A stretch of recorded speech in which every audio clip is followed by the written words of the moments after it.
ওরা ওরা বলছে যে ভাইয়া বোনাস আমাদের দরকার নেই।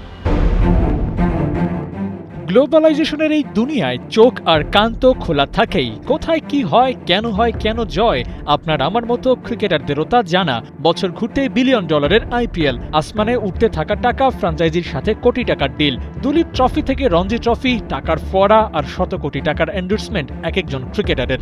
খুব দূরে নয় ছবিগুলো পাশের দেশে ভারতের। বাংলাদেশের স্পোর্টিং ইভেন্ট থেকে অর্জন বলতে যা আসার তা তো এসেছে ক্রিকেট থেকেই। টাকার জোর আছে বটে বোর্ডের, সেই টাকার উপরে বসার চেয়ার নিয়ে বৈধ অবৈধ সব ধরনের উপায়ই হয়েছে কারাকারি। কিন্তু এর মধ্যে দাঁড়ালেন একজন, সেই একজন আবার ওই ক্রিকেটারদেরই, যে কিনা ঘরে বাইরে বাংলাদেশের ক্যাপ্টেন্সি করেছেন, বুক চিতিয়ে লড়েও গেছেন। চেয়ারের দায়িত্বটা যখন পেলেন তখন নিজের কাঁধে তুলে নিলেন খেলোয়াড়দের সবচেয়ে আক্ষেপের জায়গাটা, যেখানে সেই ফ্যাসিলিটিস ডিপার্টমেন্টের দায়িত্ব। লাক্সারি নয়, বেসিক নিড, হাজার কোটি টাকা ব্যাংকে জমিয়ে রাখার জন্য নয়, এই কথা তো প্রথম বললেন কমরেড তামিম ইকবালই। সমালোচনা হলো এদিক সেদিকে, মাইক্রোফোন পেয়েই অনেকে বললেন অনেক যা তা কথা। তামিম জবাব দিলেন না, নীরবে করতে থাকলেন নিজের কাজটা। ন্যাশনাল টিম মেম্বার থেকে একাডেমির ইয়াং ব্লাড, সবার জন্যই মিরপুরের ওই একটাই মাঠ। বিপিএল ডিপিএল যাই আসুক, সবাই ওখানেই এসে মাথা গোজে। মাঠই নাই যাদের, তারা ফ্যাসিলিটি বাড়াবে কিভাবে? যে ক্রিকেট নিয়ে এত ক্রেজ, সেটা খেলার জন্য স্টেডিয়াম দেশে আছে কয়টা? 1, 2 নাকি 3? হাতে গুনে বলতে পারবেন আপনিও। গুনতে গুনতে তামিম পৌঁছে গেছেন পূর্বাচলে। ম্যাচ ভেন্যুর যে কমতি, সেটা পুষিয়ে তোলা যাবে যদি পূর্বাচলের মাঠ রেডি টু প্লে হয়ে যায়। ফ্যাসিলিটি বিভাগের প্রধান হিসেবে তামিমের জন্য এটা একটা চ্যালেঞ্জ, আর সেটা অবশ্যই উতরে যেতে চাইবেন খান সাহেব। হোম অফ ক্রিকেটের পাশেই ছিল হোভার কভার, যেটার কাজ কি অনেকেই জানত না বা জানানো হয়নি। কিন্তু বোর্ড প্রেসিডেন্ট হয়ে আসার পর সভাপতি তামিমের নজর থেকে সেটাও আড়াল হয়নি। পিচ শুকাতে ব্যবহার হয় সেই হোভার কভারটির কাজও যেন নির্বিঘ্নে হয়, সেই ব্যাপারটাও নিশ্চিত করতে চেয়েছেন বিসিবি বস।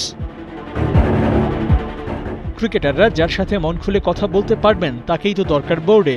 পাকিস্তানের বিপক্ষে সিরিজ জিতে বোনাস চাইতে গিয়ে ক্রিকেটাররা চেয়েছিলেন বিশেষ ফ্যাসিলিটি, যেটা শুধু তাদের উপকারে আসবে না, বয়সভিত্তিক দলের খেলোয়াড়রাও সেটা ব্যবহার করতে পারবে।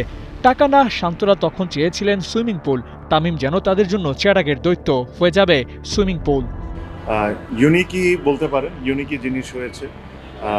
প্লেয়ারদের তরফ থেকেও একটা জিনিস এসেছে যেটা আমি খুব অ্যাপ্রিসিয়েট করি, যে ওরা বলছে যে ভাইয়া বোনাস আমাদের দরকার নেই, বাট আপনি যদি একটা খুব সুন্দর করে একদম best of the best facilities দিয়ে জিমটা আর সাথে সুইমিং পুলটা যদি করে দেন, তাহলে আমরা এটা আমাদের বোনাস হিসাবে কাউন্ট করে নিব।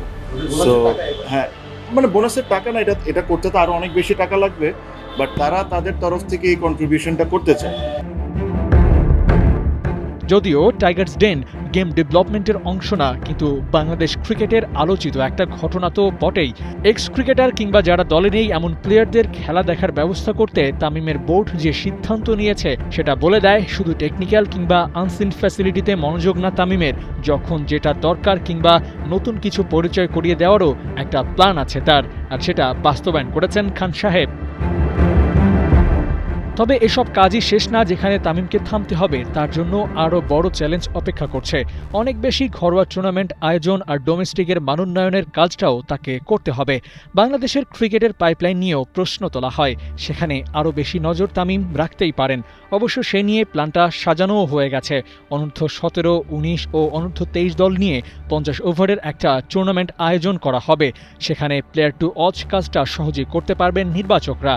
পাইপলাইন মজবুত করার জন্য প্লেয়ার তুলে আনার কাজটা করবে বাংলাদেশ ক্রিকেট বোর্ড। তাহলেই না একটা সময় নতুন নতুন মুখ আসবে, আর সেখান থেকে বেনিফিটেড হবে বাংলাদেশের ক্রিকেট। আবু নাঈম, ৭১।